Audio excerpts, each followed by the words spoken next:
ఇసుక సింహాచలం గోడ కూలిన ఘటనలో 3 మెన్ కమిటీ నివేదిక ప్రభుత్వానికి చేరింది.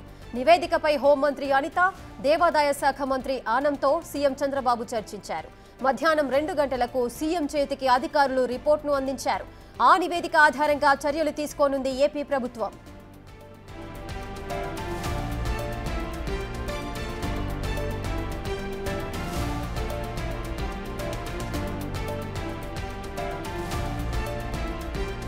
పూర్తి డీటెయిల్స్ మా ప్రతినిధి శివ అందిస్తారు.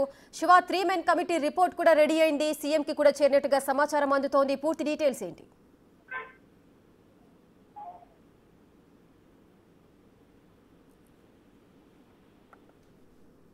రైట్ శివ, సింహాచలం గోడ కూలిన ఘటనలో 3 మెన్ కమిటీ నివేదిక ప్రభుత్వానికి చేరింది, పూర్తి వివరాలేంటి?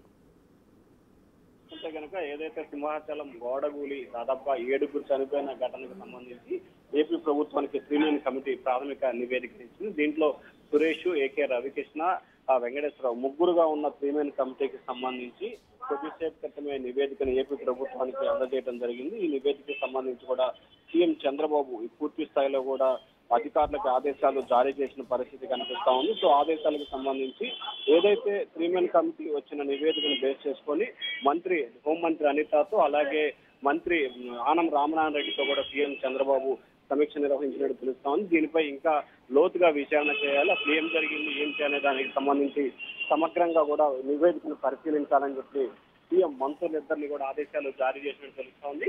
ఈ రోజు సాయంకాలానికి కానీ రేపటికి కానీ కొంతమంది అధికారులపై చర్యలు తీసుకునే అవకాశాలు కనిపిస్తా ఉన్నాయి. రేఖ శివ, అయితే ఈ విచారణ ఏ విధంగా జరిగింది, ఎంతమందిని, అదేవిధంగా ఏ ప్రాంతాలను పరిశీలించి ఈ రిపోర్ట్ ని రెడీ చేశారు?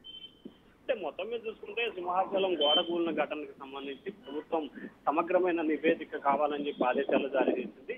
సమగ్రమైన విచారణకు సంబంధించి 3 నెలల గడువు, ప్రాథమిక నివేదిక సంబంధించి 72 గంటల గడువు ఇచ్చిన నేపథ్యంలో దీనికి సంబంధించి శనివారం సాయంకాలంతో గడువు పూర్తవడంతో నివేదిక ఇచ్చారు. 3 రోజుల పాటు ఆ బృందం సింహాచలం పరిసర దేవస్థానం పరిసర ప్రాంతాలను మొత్తాన్ని కూడా పూర్తిగా పరిశీలించి కాంట్రాక్టర్ నిర్లక్ష్యం ఎక్కువగా ఉంది, అలాగే ఇన్ఛార్జ్ ఈవో ఎవరో ఉన్నారో అతను, కాంట్రాక్టర్, అలాగే శానిటైజర్ సంబంధించిన అధికారులు మొత్తం 8 మంది అధికారులని బాధ్యులు చేస్తూ ప్రాథమిక నివేదిక ఇచ్చినట్టు తెలుస్తా ఉంది.